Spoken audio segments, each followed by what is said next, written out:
সকলকে জানাই শুভ শারদীয়ার প্রীতি ও শুভেচ্ছা। হাতে গোনে আর কটা দিনই বা বাকি দুর্গাপুজোর, তাই ভাবলাম দুর্গাপুজোর লুক সিরিজটা তোমাদের সাথে শেয়ার করে দিই। আর এই লুকটা কিন্তু অষ্টমীর সকাল হোক বা দশমীর সিঁদুর খেলার সময় ইজিলি তোমরা ক্যারি করতে পারবে। তাহলে চলো ভিডিওটা প্রথম থেকে শুরু করা যাক। ভিডিওর প্রথমেই বলে দিচ্ছি, আমি পার্সোনালি হেভি মেকআপ করতে ভীষণ ভালোবাসি and I know how to carry.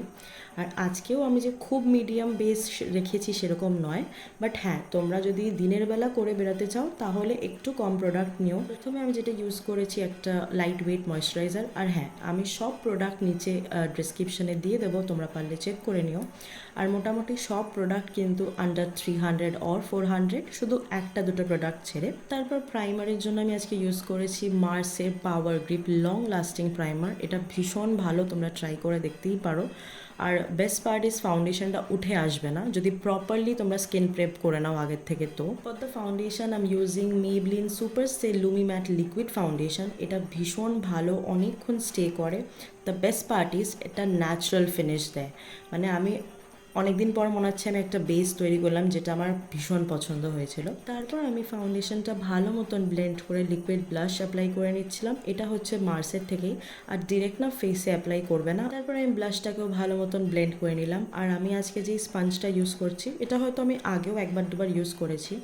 এই স্পঞ্জটা ভীষণ ভালো, আই ম্যাজিকের, অ্যাফোর্ডেবলের মধ্যে বেশ ভালো। মানে যারাই ইউজ করেছে তারাই একমাত্র জানবে। যাই হোক, তারপর আমি চলে গেলাম কনসিলারে। আজকে কনসিলারটাও আমি একদম অল্প ইউজ করেছি। দেখো, যতটা প্রোডাক্ট না ইউজ করলেই নয়, না না গিলে খাবো না। যাই হোক, তোমরা দিনের বেলা কনসিলার নাও ব্যবহার করতে পারো, জাস্ট ফাউন্ডেশন দিয়ে কম্প্যাক্ট বা লুজ পাউডার দিয়ে সেট করে যেতেই পারো। যে কনসিলারটা আজকে আমি ইউজ করেছি সেটা হচ্ছে সুইস বিউটি, নো ডাউট ভালো ফিনিশিং দেয়। আর যেই লুজ পাউডারটা ইউজ করলাম সেটা হচ্ছে ফ্রম ক্রায়োলন। চলো এবার আই মেকআপটা দেখা যাক। By using the same concealer আমি ভালো মতন অ্যাপ্লাই করে নিয়ে ব্লেন্ড করে নিলাম। আর ওই সেম লুজ পাউডার দিয়ে আমি একটুখানি সেট করে নিয়েছি। তো এই হচ্ছে আমার আই মেকআপটা। দাঁড়াও শেয়ার করছি আমি। তো আমি সুইস বিউটির একটা প্যালেট থেকে প্রথমে একটা ব্রাউন শেড নিয়েছি, সেটাতেই আমার আউটার কর্নারে ভালো মতন ব্লেন্ড করেছি। আর সব কিছুই কিন্তু ব্লেন্ডিংয়ের ওপরেই। তোমরা যত বেশি ব্লেন্ডিং প্র্যাকটিস করবে, তুমি আই মেকআপ করাতে পুরো একদম ফার্স্ট ক্লাস হয়ে যাবে। তারপর একটা নিউড পিঙ্ক শেড নিয়ে আমার middle of the lead apply করে নিয়েছি। আর দুটো শেড ভালো মতন ব্লেন্ড করে নিয়েছি যাতে কোনো হার্শ লাইন না থাকে। আর সেম ব্রাউন শেডটা দিয়ে আমার লোয়ার ল্যাশ লাইনেও ব্লেন্ড করে নিয়েছি। ফর দ্য কাজল আমি ইউজ করেছি সুইস বিউটির এই কাজলটা। ভীষণ ভালো, বাট একটু প্রবলেম হয় যখন এটা রিমুভ করতে হয়। তো যাই হোক, কাজলটা ভালো মতন অ্যাপ্লাই করে আমি একটা ছোট্ট ব্রাশ দিয়ে ভালো করে সেটা ব্লেন্ড করে নিচ্ছিলাম। আজকে আমি কোনো লাইনার ব্যবহার করিনি, জাস্ট মোটা করে কাজলটাই পরেছি, তাই একটু সাবেকি রাখার চেষ্টা করছিলাম। আর ওপরে আপার ল্যাশ লাইনেও কিন্তু আমি একটুখানি কাজল অ্যাপ্লাই করে নিয়েছিলাম। তারপর আমার এই মেবলিনের কম্প্যাক্টটা দিয়েই যতটা পাউডার আমার ফেসে ছিল সেটা জাস্ট ডাস্ট আউট করে নিচ্ছিলাম। দেখো, তোমরা এটা স্কিপ করতেই পারো, বিকজ আমি অলরেডি লুজ পাউডার দিয়ে সেট করেছি। দিনের বেলায় এত কিছু লাগে না। বাট আমার একটা প্রবলেম শুরু হয়ে গেছিলো, যেটা তোমরা এক্ষুনি দেখতে পারবে, তাহলেই বুঝতে পারবে। এই দেখো, আমার জাস্ট আপার লিপ পোর্শনটার কী অবস্থা। যখনই মেকআপ ফাটতে থাকবে তখন কিন্তু ডিরেক্ট কিছু অ্যাপ্লাই করবে না বা হাত দেবে না। যদি টিস্যু পেপার থাকে তাহলে খুব ভালো, যে ড্যাব ড্যাব করলে জিনিসটা অনেক ঠিক হয়ে যায়। বাট আমার কাছে সেই সময় টিস্যু পেপারটা ছিল না, তাও আমি কোনো না কোনোভাবে ম্যানেজ করে নিয়েছিলাম। আসলে বাড়িতে যদি এসি থাকে তাহলে তোমরা দিব্যি মেকআপ করো, কোনো অসুবিধা হবে না। তো ফ্যান চালিয়ে মেকআপ করা একটু ডিফিকাল্ট তো বটেই, তার মধ্যে যদি আমার মতন ঘামো তাহলে তো হয়েই গেল। ব্লাশের জন্য আমি ইউজ করেছিলাম সুগারের পাউডার ব্লাশ। আর মাস্কারার জন্য ইউজ করেছি মেবলিনের স্কাই হাই মাস্কারা। এবার আসি আমার ফেভারিট হাইলাইটার, মানে এই হোজোর হাইলাইটারটা তোমাদের সাথে আগেও শেয়ার করেছিলাম। And you guys know how much I love highlighter. আমি একদিন তোমাদের সাথে শেয়ার করবো আমার কালেকশনস ফর শিওর। হোজোর হাইলাইটারটা শুধু আমি ইনার কর্নারেই ব্যবহার করেছি। তারপরে ওয়েট অ্যান্ড ওয়াইল্ডের হাইলাইটারটা আমি জাস্ট আমার চিক বোনস আর ব্রিজ অফ দ্য নোজ আমি একটুখানি অ্যাপ্লাই করেছি। হ্যাঁ, ব্রাশ দিয়ে আমি চেন দেন ফোর হেড যতটুকু পেরেছি করেছি। আজকের ভিডিওটা খুব একটা বড় রাখিনি, আর আমার মেকআপটাও অলমোস্ট শেষের দিকে।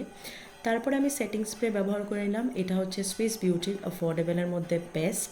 জানি না তোমাদের সাথে ঠিক কটা লুক শেয়ার করতে পারবো, তবে ইচ্ছে আছে আরও দুটো বা তিনটে লুক শেয়ার করার। যাই হোক, এবার আসি লিপস্টিকে। এই লিপ লাইনারের শেডটা হচ্ছে আমার কারেন্ট ফেভারিট। এটা সুইস বিউটির, আমি নিচে লিঙ্ক দিয়ে দেবো, তোমরা পারলে চেক করে নিও।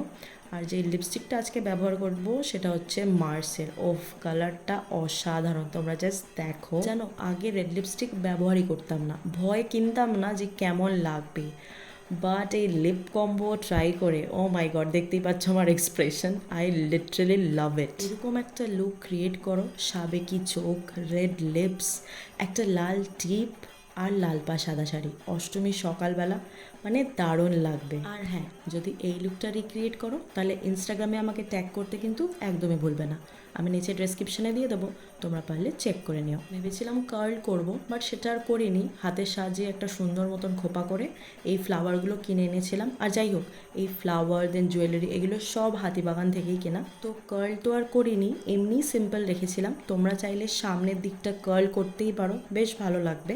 তো এটাই হচ্ছে আমার ফাইনাল লুক। তারপর নিজেই একটু হাতে আলতা মতন করে নিচ্ছিলাম, তাও মার্কার দিয়ে। যাই হোক, আজকের জন্য ভিডিওটা আমি এখানেই শেষ করছি। আশা করি তোমাদের ভিডিওটা ভালো লেগেছে।